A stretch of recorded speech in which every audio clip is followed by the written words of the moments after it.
కీర్తనల గ్రంథంలో 4వ కీర్తన 1వ అధ్యాయాన్ని చదువుతున్నాం.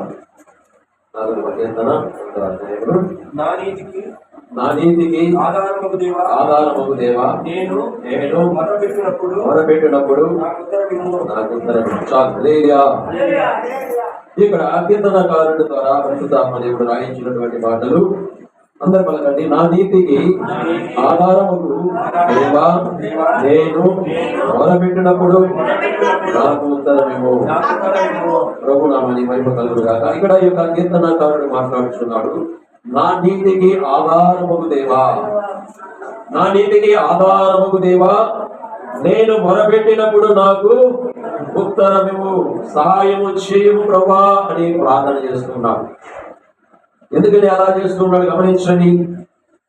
ఇంకా 3వ అధ్యాయము 5వ వచనంలో ఉన్నది, యెహోవా నాకు ఆధారం కావున నేను పట్టుకొని నిద్రపోయి మేలుకొందును. 10,000 మంది దండెత్తి నా మీదకి వచ్చి మోహరించును, నేను భయపడను.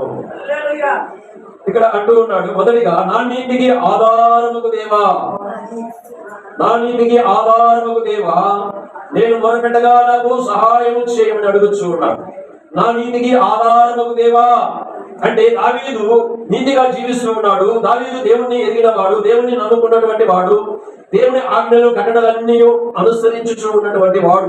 అందుని బట్టి అంటూ ఉన్నాడు, నా నీతికి ఆధారమై ఉన్న దేవా, నాకు ఉత్తరము సమాధానము కలగచేయి, సహాయం చేయమని దేవుణ్ణి అడుగుతూ ఉన్నాడు. పైన వచనములు యెహోవా నాకు ఆధారం ఏమంటున్నాడు, యెహోవా నాకు ఆధారమై ఉన్నాడు. నా నీతికి ఆధారమై ఉన్న దేవా అంటే రోజు ఈ సమయంలో ఏం చెప్తూ ఉన్నాడంటే, మన అంశం ఏమిటంటే ఆధారము. ఎవరి మీద నువ్వు ఆధారపడుతూ ఉన్నావు? ఇక్కడ దావీదు దేవుడి మీద ఆధారపడి జీవించినటువంటి వ్యక్తి. దేవుని ఆధారం చేసుకొని ఈ లోకంలో దేనిని కూడా ఆధారం చేసుకునక పూర్తిగా దేవుడి మీదనే ఆధారపడి జీవిస్తున్నటువంటి వ్యక్తి. అయితే అంటూ ఉన్నాడు, నా నీతికి ఆధారమై ఉన్న దేవా అంటూ ఉన్నాడు. అంటే నీతిగా జీవిస్తే దేవుడు ఆధారమై ఉంటాడని అర్థం. హల్లెలూయా. ఎవరైతే నీతిగా జీవిస్తారో వారి పక్షమున దేవుడు ఆధారమై ఉంటాడు. అంటే అతని జీవితంలో అనేక సందర్భాలలో దేవుడు అద్భుతాలను చేసి చూపించాడని. నీతిగా జీవిస్తూ ఉన్నాడు, దేవుని ఆరాధిస్తూ ఉన్నాడు, దేవుని గడపరుస్తూ ఉన్నాడు, నీతి తప్పకుండా జీవిస్తున్నటువంటి అతని జీవితంలో ఎన్నెన్నో వచ్చాయి, కష్టాలు బాధలు ఎన్నెన్నో వచ్చినప్పటికీ కూడా దేవుడు ఆధారమై ఉండి ఆయన పక్షమున అద్భుతాలు చేస్తూ ఉన్నాడు. అందుకని ఆ మాట అంటున్నాడు, నా నీతికి ఆధారమై ఉన్న దేవా, నేను మొరపెట్టినప్పుడు నాకు ఉత్తరమివ్వు అని అడుగుచూ ఉన్నాడు. అలాగే ఆ పై వచ్చినప్పుడు యెహోవా నాకు ఆధారము కావున నేను పండుకొని నిద్రపోయి మేలుకొందును. 10,000 మంది దండెత్తి నా మీదకి వచ్చి మోహరించినను నేను భయపడను అంటున్నాడు. గమనించండి, 10,000 మంది దండెత్తి నా మీదకి వచ్చినా కూడా నేను భయపడనంటూ ఉన్నాడు. ఏంటి ఆయన నిబరం అంటే దేవుని ఆధారంగా నీతిగా జీవిస్తూ ఉన్నాడు. నీతిగా ఎవరైతే జీవిస్తూ ఉంటారో వారి పక్షమున కొండంత ధైర్యం ఏమిటంటే, దేవుడు నా పక్షమున ఉన్నాడు, ఏమి చేయగలడు అన్నటువంటి ధైర్యం. అంటే దేవుడే ఆధారమై ఉన్నప్పుడు ఈ లోకంలో మనుషులు ఎవరిని ఏమీ చేయలేరు. అందుకని ఆ ధైర్యంగా మాట్లాడుతున్నాడు. ఇదిగో 10,000 మంది దండెత్తి నా మీదకి వచ్చి మోహరించినను నేను భయపడను అంటున్నాడు. ఎంత ధైర్యం చూడండి, ఎంత ధైర్యం. 10 మంది వస్తేనే కొట్టడానికి ఒడుగు పుట్టింది, సరిపోదు. మరి 10,000 మంది దండెత్తి నా మీదకి వచ్చినా కూడా నేను భయపడను అంటున్నాడండి. మరి ఎంత ధైర్యం ఎక్కడి నుండి వచ్చిందంటే ఆయన జీవితంలో కొన్ని అనుభవించాడు. ఆయన గొర్రెలు కాసుకుంటూ ఉన్నప్పుడు ఇదిగో సింహం ఒకటి వచ్చింది. ఆ గొర్రె పిల్లలు పట్టుకొని పోతూ ఉన్నప్పుడు ఈ యొక్క దేవుని ఎగినటువంటి దావీదుకి తెలియకుండానే దావీదులోనికి దేవుని ఆత్మ వచ్చి ఆ సింహం ఎంట పడి సింహాన్ని యొక్క నోరుని చీల్చి ఆ గొర్రె పిల్లల్ని రక్షించాడండి. సింహం అంటే మామూలుది కాదు. అనంత బలము సింహం అంటే అడవిలో ఏ జంతువు కూడదు, అడవిలో అది గొప్ప రాజుగా పరిపాలన చేస్తాడు. అటువంటిది ఈ దావీదు ఆ సింహమును పట్టుకొని ఆ సింహం నోరుని తెరచి ఆ యొక్క గొర్రెని రక్షించాడు అనమాట. అవన్నీ అతని జీవితంలో జరిగాయి. అనేక సందర్భాలలో దేవుడు అతని పక్షమున దేవుడే ఆధారముగా ఉన్నాడని గ్రహించాడు.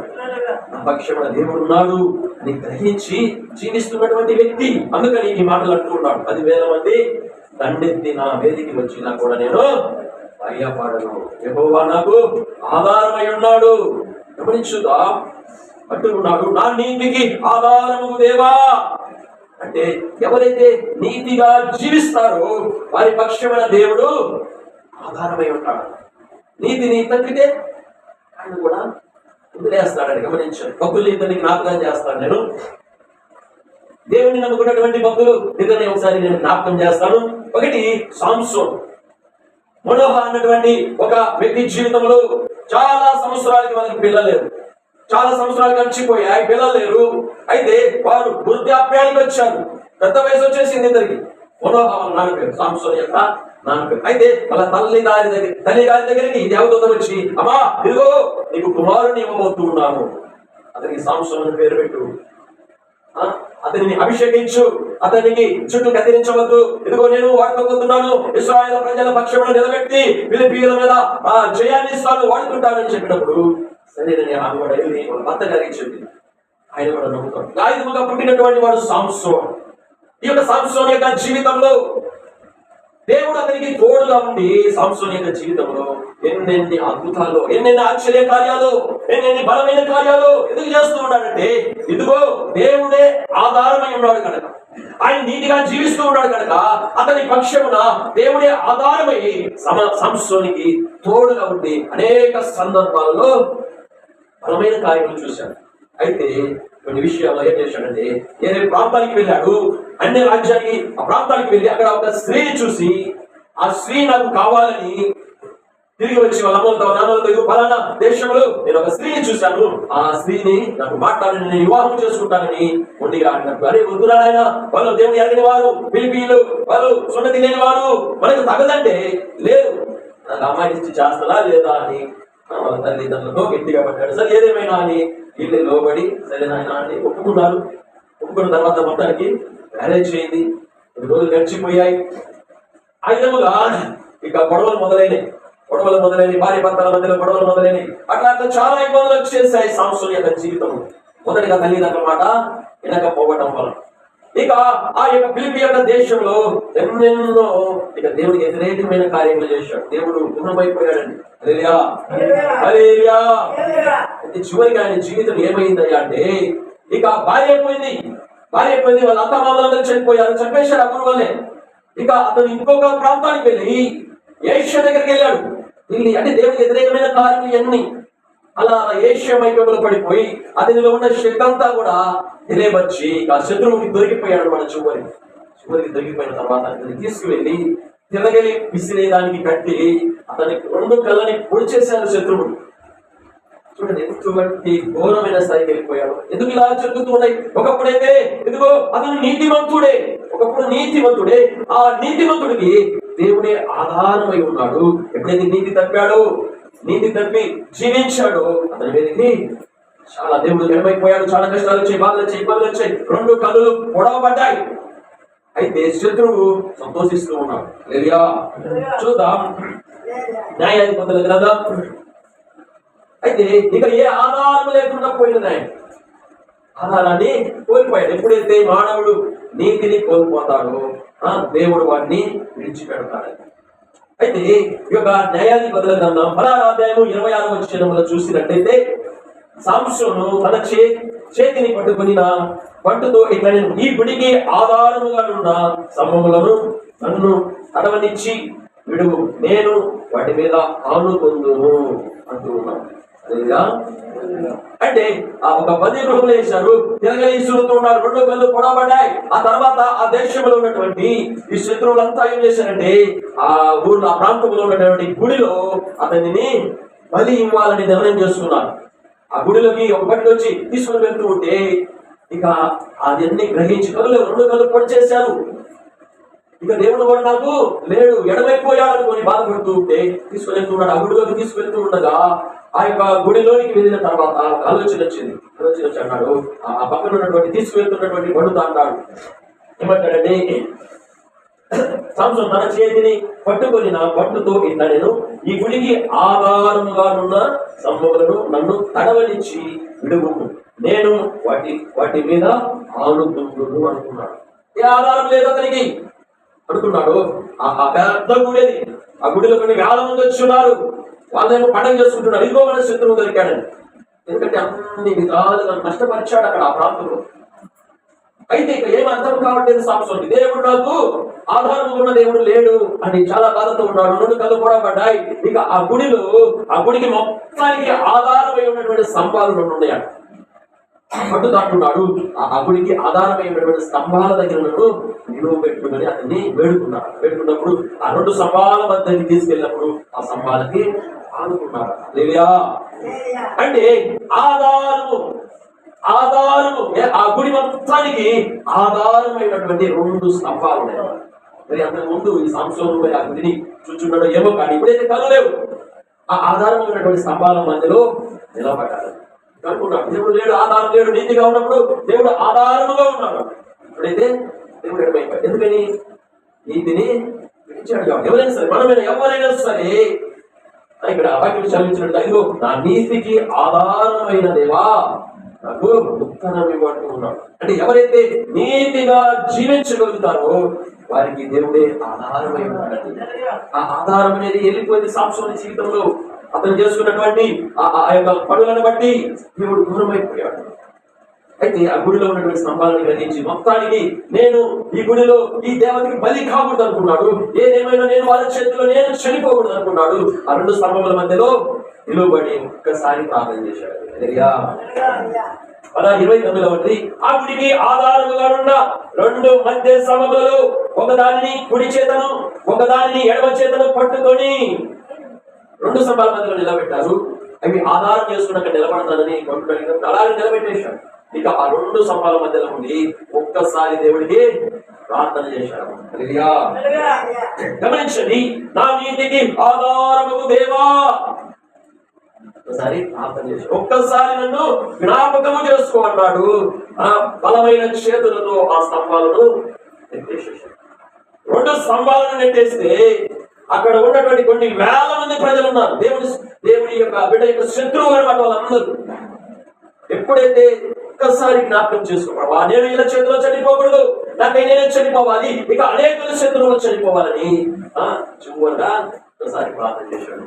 ఆ ప్రార్థనను బట్టి దేవుడు ఆలకించి అతనికి శక్తినిచ్చాడు. గట్టిగా బలంగా నెట్టినప్పుడు 2 స్తంభాలు కూలిపోయాయి. ఆ గుడిలో ఉన్నటువంటి ప్రజలు చాలా మంది 3,000 మంది చనిపోయారు. అంతకుముందు ఎప్పుడు కూడా అంతమంది ఆయన చెప్పలేదు. గమనించండి, 3,000 మంది చనిపోయారు. అతను కూడా చనిపోయారు. ఇలాగా ఇదిగో నా నీతికి ఆధారము దేవా. నీతిగా ఉండే దేవుడు ఆధారమై ఉంటాడు.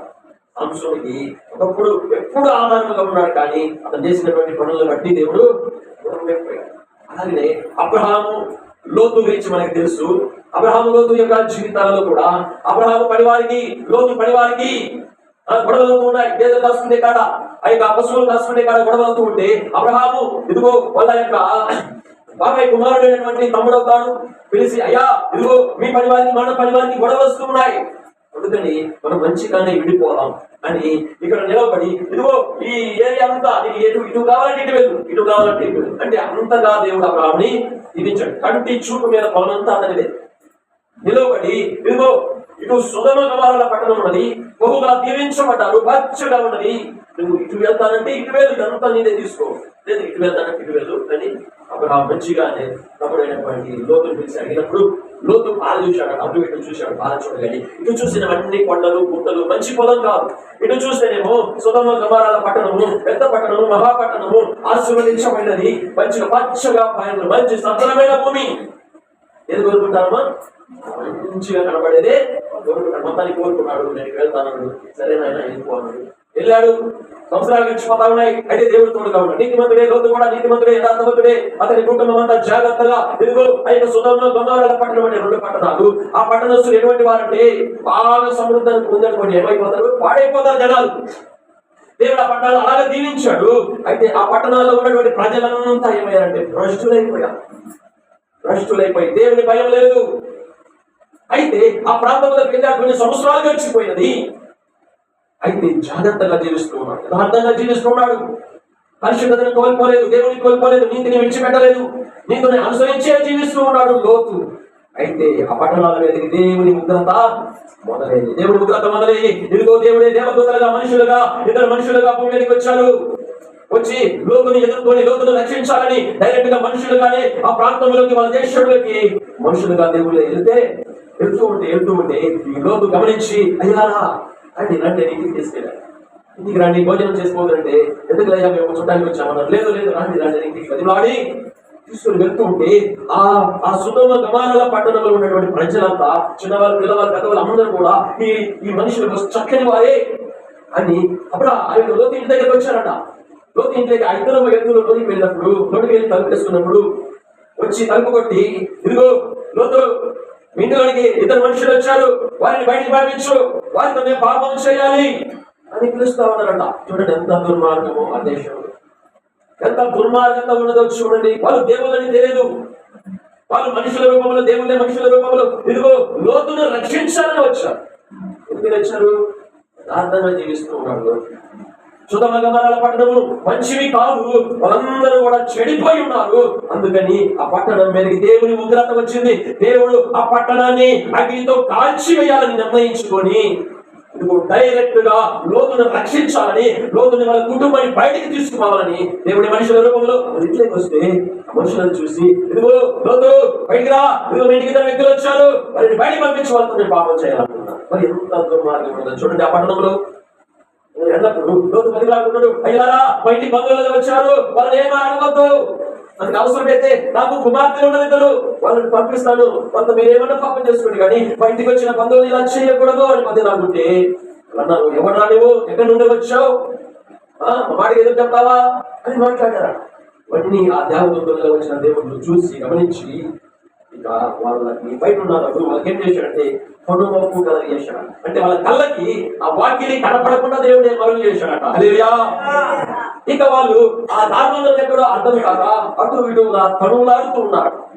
ఇక ఈ ఇంటికి వచ్చినటువంటి ఈ ఇద్దరు దేవదూతల వేషంలో వచ్చినటువంటి ఈ మనుషులు ఇదిగో లోతు నీకు నీకున్నటువంటి కుమార్తెలను తీసుకొని రా ఎక్కువగా అనుకుంటే ఇంకా వెనకాడుతూ ఉన్నాడట లోతు. అయ్యో ఇంటి వదిలేసి ఎక్కడికి రావాలని, జాస్తి ఈ పొలం ఇల్లు పొలాలు ఇవన్నీ ఎక్కడికి అన్నట్టుగా వెనకాడుతూ ఉంటే ఆ దేవదూతలు ఏం చేసేది డైరెక్ట్ చేతులు పట్టుకొని లోతుని లాక్కొని రాని బయటికి పోదామని తెలుసుకొని గట్టిపోవడం. ఈ రోజు ఈ పట్టణాన్ని నేను నాశనం అయిపోతున్నా, కాల్చివేయబోతున్నానని లోతుని చేయి పట్టుకొని ఇక వెనక్కి తిరిగి చూడకుండా రమ్మన్నప్పుడు లోతు భార్య వాళ్ళ కుమార్తెలు ఇద్దరు బయలుదేరి ఊరి బయటికి గవిని బయటికి వెళ్ళిపోయారు. బయటికి వెళ్ళిపోతూ ఉంటే భార్య ఏం చేసిందంటే వెనక్కి తిరిగి చూసింది. వెనక్కి తిరిగి చూడగానే ఆమె ఉప్పు సమంగా అయిపోయిందంట. ఎప్పుడైతే ఊరు వెలుపలికి బయటికి పోయారు, ఆకాశం నుండి అగ్ని గంధకములు కురిశాయి ఆ పట్టణం మీద. అగ్నితో ఆ పట్టణంలో ఉన్నటువంటి సమస్తము బూడిదైపోయింది. ఇప్పుడు కూడా ఉంది ఆ పట్టణంలో ఇప్పుడు కూడా మొక్కలు కూడా బలవు. ఆ పట్టణంలో ఉండే కొండలు రాళ్ళు కూడా మసి అయిపోయినాయి, బూడిదైపోయినాయి. ఎందుకంటే ఆ లోతు నీతిగా జీవిస్తూ ఉన్నాడు కాబట్టి, ఆ నీతికి తగ్గట్టుగా దేవుడే ఆధారమై ఉన్నాడు కాబట్టి లోతుని రక్షించడానికి లోతు దగ్గరికి వచ్చాడండి. హల్లెలూయా. అది వాక్యం సెలవిస్తుంది, ఇదిగో నా నీతికి ఆధారమై ఉన్న దేవా నన్ను ఆలకించు అని వాక్యము. ఎవరైతే నీతిగా ఉండటానికి ఇష్టపడతారో, నీతిగా జీవిస్తారో వారు ఎవరు దేనికి భయపడవలసిన అవసరమే లేదు.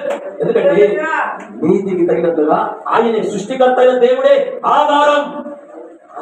ఎవరికైనా ఆధారపడవలసిన పని హల్లెలూయా.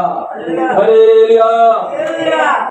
నా ఆధారమయ్యున్న యేసయ్యా నీకు కృతజ్ఞతై జీవితమంతయు స్తుతిగానమే పాడనా. హల్లెలూయా.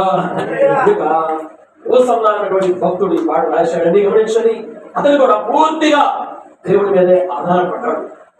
నగించాడు, అందరూ నగించాడు. ఓసన్న తెలుసా? ఆయన కూడా పూర్తిగా దేవుడి మీద ఆధారపడిపోయాడు. ఇంట్లో వచ్చేసాడు, దేవుడు పిలిచాడు, ఇంట్లో వచ్చేసాడు, ఆస్తులు చేస్తాడు, అన్ని తల్లిదండ్రులు వదిలేశాడు. దేవుడిని బాగు చేశాడని, దేవుడు అతను మైండ్ అంతా బాగు చేశాడని, ఇదిగో ఇక దేవుడైన ఆధారుని వచ్చాడు. 2 సంవత్సరాలు చాలా కష్టాలు పడ్డాడు, కానీ చివరికి అతన్ని అంచెలంచెలుగా జీవించాడని విమానంలో తిరిగి సేవ చేశాడు. నీతిగా జీవించాడు.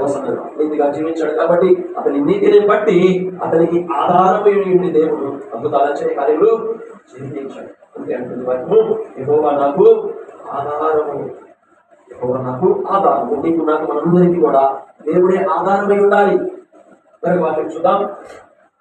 1 కొరింథీయులకు రాసిన పత్రిక 2వ అధ్యాయము 5వ వచనములో, మనుషుల జ్ఞానమును ఆధారము చేసుకొనగా, మనుషుల జ్ఞానమును ఆధారము చేసుకొనగా దేవుని శక్తిని ఆధారము చేసుకోవాలా. మనుషుల జ్ఞానమును ఆధారము చేసుకొనగా దేవుని శక్తిని ఆధారము చేసుకుని మనము జీవించాలి. గాలిపటం ఉంది, గాలిపటానికి ఆధారం ఏది? దారం. గాలిపటానికి ఆధారము దారం కట్టే ఏంటంటే పట్టుకోవాలి అంతు లేని స్థలములు. అలాగే నీకు నాకు మనందరికీ కూడా ఆధారం ఎవరై అంటే దేవుడే. దేవుడు మన నుండి దూరము ఎలా అవుతాడంటే సంసోను యొక్క జీవితంలో సంసోను చేయకూడని పనులు చేసి తల్లిదండ్రుల మాట వినకుండా ఇదిగో అన్య స్త్రీని వివాహం చేసుకొని అక్కడ గొడవలు సృష్టించుకొని అక్కడ ఎన్నెన్నో పనులు, చెడ్డ పనులు చేసి దేవుడికి వ్యతిరేకంగా జీవించాడు. కాబట్టి అతనికి ఉన్న ఆధారము తెగిపోయినది. అందువలన అతను పనులు పొడవబడ్డాడు. అతను శత్రువు చేతికి ఒక్క చెప్పబడ్డాడు. అలా ఉండకూడదు. దేవుడిని మనము ఆధారం చేసుకోవాలి. మన నీతిని మనము కోల్పోకూడదు. ఎవరైతే నీతిగా జీవిస్తారో మన పక్షంలో ఉన్నది దేవుడే మనకి ఆధారముగా ఉండి మనల్ని నడిపిస్తాడు. అందుకని లోక జ్ఞానం మీద ఆధారం చేసుకోకుండా ఇదిగో దేవుని బలమును మనము ఆధారం చేసుకొని మనము ముందుకి కొనసాగుతాము. మాటలు ప్రభు దీవించుగాక. ఎవరైతే నీతిగా జీవిస్తారో వారికి దేవుడు ఆధారమై ఉంటాడు. అందుకని ప్రభు అంటున్నాడు, యొక్క తాగినట్టున్నాడు, యెహోవా నాకు ఆధారము. 10,000 మంది దండెత్తి వచ్చినా కూడా నేను భయపడనంటున్నాను. దేవుడు ఆధారముగా నీకు నాకు మనందరికీ ఆధారంగా ఉన్నట్లయితే దేనికి మనము భయపడము, చేయలేమని. మనము దేవుని ఆధారం చేసుకుని జీవించాలి. దేవుని బలముని మనం ఆధారం చేసుకుని జీవించాలి. కానీ దీనిని ఆధారం చేసుకోకూడదు. గమనించండి, ఈ సృష్టి అంతా ఈ భూమి అంతా కూడా దేవుడి ఆధారాల మీద జీవిస్తూ ఉన్నది. సూర్యుడు అక్కడెక్కడ తిరుగుతూ ఉన్నాడంటే దేవుడి మీద ఆధారపడే తిరుగుతూ ఉన్నది. దేవుడు ఇచ్చిన ఆజ్ఞ ప్రకారం అది నడుస్తూ ఉన్నది. సూర్యుడు కానీ, చంద్రుడు కానీ, ఈ కాలాలన్నీ కానీ, ఈ భూమి కానీ, సమస్తలు కూడా దేవుని ఆజ్ఞ మేర అన్ని నడుస్తూ ఉన్నాయి. మనము దేవుడిని ఆధారం చేసుకుని దేనిని మనం ఆధారము చేసుకోకూడదు. మన డబ్బని, మన పొలాలని, మన ఆస్తులని, మనకు పెద్ద పెద్ద వాళ్ళు తెలుసని అందరి మీద ఏదేదో దాని మీద పెట్టుకొని మనము వాళ్ళ మీద ఆధారపడకూడదు. దేవుడిని మనము ఆధారం చేసుకున్నట్లయితే మనము చక్కగా దేవుడిలో ఎదుగుతాం, బలపడతాం. దేవుని బలాన్ని ఆధారం చేసుకుని జీవించాలని దేవుని వాక్యము మనకి తెలియవస్తుంది. ఈ మాట ప్రభు దీవించును గాక. ప్రార్థన చేసుకుందాం. మనకి ప్రార్థన చేసుకుందాం. స్తోత్రములైన స్తోత్రములు తండ్రి, స్తోత్రములు ప్రభా, స్తోత్రములు పరిశుద్ధాత్మ దేవుడానికి స్తోత్రములు స్వామి. అయ్యా వందనాలు, స్తోత్రాలు తండ్రి ప్రభా, కృతజ్ఞతాస్తుతులు చెల్లిస్తున్నాము ప్రభా. గొప్ప దేవుడా, జీవాధిపతి దేవుడా, అయా జీవము గల దేవుడానికి వందనాలు, స్తోత్రాలు ప్రభా. అయా కృతజ్ఞతాస్తుతులు చెల్లిస్తున్నాము ప్రభా. గొప్ప దేవుడానికి స్తోత్రమయ్యా, స్తోత్రమయ్యా, స్తోత్రములు స్వామి. అయ్యా ఇదిగో దావీదు పలికినట్టుగా యెహోవా నాకు ఆధారం